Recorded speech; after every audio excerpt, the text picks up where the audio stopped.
8 ಬಾರಿ ವಿಧಾನಸೌಧಕ್ಕೆ ಕಳುಹಿಸಿಕೊಟ್ಟಿದ್ದೀರಾ. ನಿಮ್ಮ ಪ್ರಾರ್ಥನೆ ಆಶೀರ್ವಾದದಿಂದ ಸಿಎಂ ಆಗುವಂತ ಅವಕಾಶ ಸಿಕ್ಕಿದೆ. ಕನಕಪುರದಲ್ಲಿ ಸಿಎಂ ಡಿಕೆ ಶಿವಕುಮಾರ್ ಹೇಳಿಕೆಯನ್ನ ಕೊಟ್ಟಿದ್ದಾರೆ. ಕಾಂಗ್ರೆಸ್ ಪಕ್ಷದ ಅಧ್ಯಕ್ಷ ಆದಮೇಲೆ ನಿಮಗೆ ಟೈಮ್ ಕೊಡಲು ಆಗಲಿಲ್ಲ. ಇಡೀ ರಾಜ್ಯ ಪ್ರವಾಸವನ್ನ ಮಾಡಿ ಕಾಂಗ್ರೆಸ್ ಪಕ್ಷವನ್ನ ಗೆಲ್ಲಿಸಿದ್ದೇವೆ. ನಾನು ಸಿದ್ದರಾಮಯ್ಯ ಎಲ್ಲಾ ನಾಯಕರು ಸೇರಿ ಪಕ್ಷವನ್ನ ಅಧಿಕಾರಕ್ಕೆ ತಂದಿದ್ದೇವೆ.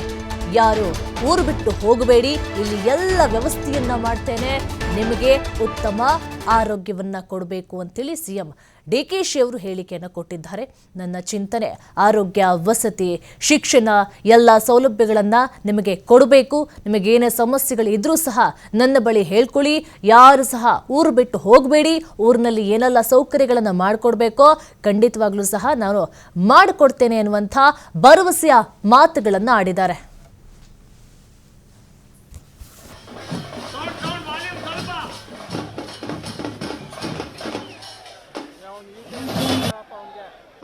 Hello, check 1 2. Hey, Guru.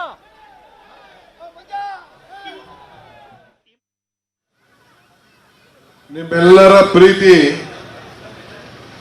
ವಿಶ್ವಾಸ, ಅಭಿಮಾನ ನಾನೆಂದೂ ಕೂಡ ಮರೆಯಲಿಕ್ಕೆ ಸಾಧ್ಯ ಇಲ್ಲ. ಎಲ್ಲ ಇಲ್ಲಿರುವಂತ ಎಲ್ಲ ನನ್ನ ಬಾಟ ಸ್ವಲ್ಪ ಕೆಳಗಡೆ ಆ ವಿಡಿಯೋ ಕಾಣಿ. ನೀವು ನನ್ನನ್ನ ಕಳೆದ 8 ಬಾರಿ ವಿಧಾನಸಭೆಗೆ ಕಳಿಸ್ಕೊಟ್ಟಿದ್ದೀರಿ. ನಿಮ್ಮೆಲ್ಲರ ಆಶೀರ್ವಾದದಿಂದ, ನಿಮ್ಮೆಲ್ಲರ ಬೆಂಬಲದಿಂದ, ನಿಮ್ಮೆಲ್ಲರ ಮತದಿಂದ, ನಿಮ್ಮೆಲ್ಲರ ಪ್ರಯತ್ನದಿಂದ, ನಿಮ್ಮೆಲ್ಲರ ಪ್ರಾರ್ಥನೆಯಿಂದ, ನಿಮ್ಮೆಲ್ಲರ ಸಂಕಲ್ಪದಿಂದ ರಾಜ್ಯದ ಜನತೆಯ ಸೇವೆ ಮಾಡಲು ಒಂದು ಅವಕಾಶವನ್ನು ಕೊಡಿಸಿದೆ. ಈ ಅವಕಾಶ ನನ್ನದಲ್ಲ, ಈ ಅವಕಾಶ ನಿಮ್ಮದು. ನಿಮ್ಮಿಂದ ಕರ್ನಾಟಕ ರಾಜ್ಯದ ಜನತೆಯ ಸೇವೆಯನ್ನು ಮಾಡಲು ಅವಕಾಶವನ್ನ ಮಾಡಿಕೊಟ್ಟಿದ್ದೀರಿ. ಒಂದು ದೊಡ್ಡ ಜವಾಬ್ದಾರಿ. ನಾನು ಕಾಂಗ್ರೆಸ್ ಪಕ್ಷದ ಅಧ್ಯಕ್ಷನಾದ ಮೇಲೆ ನಿಮ್ಮ ಹತ್ರಕ್ಕೆ ಟೈಮ್ ಕೊಡಕ್ ಆಗ್ಲಿಲ್ಲ, ನಿಮ್ಮದು ಒಂದು ವೋಟ್ ಕೇಳಕ್ ಆಗ್ಲಿಲ್ಲ. ನಾನು ಇಡೀ ರಾಜ್ಯ ಪ್ರವಾಸ ಮಾಡಿ 136 ಸೀಟನ್ನ